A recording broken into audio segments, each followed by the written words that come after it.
Жақсы жаңалық. Ассалаумағалейкум, құрметті көрермендер. Қазақстанда және әлемде болып жатқан жаңалықтар алашылардың қатарына білгіңіз келсе, лайк және подписация таңбаларын басып, біздің арнамызға жазылуды ұмытпаңыз.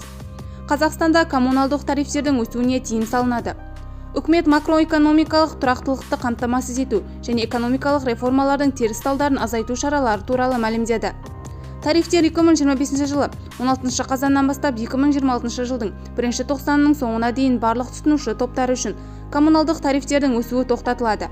Тарифтердің өсуін тежеу табиғи монополия субъектілерінің операциялық шығындарын оңтайландыру есебінен қамтамасыз етіледі.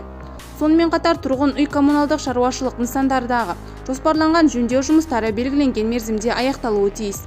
Үкімет хабарламасында халықтың әлеуметтік осал топтарына тұрғын үй көмегін көрсету механизмі жұмыс істейтіні атап өтілген.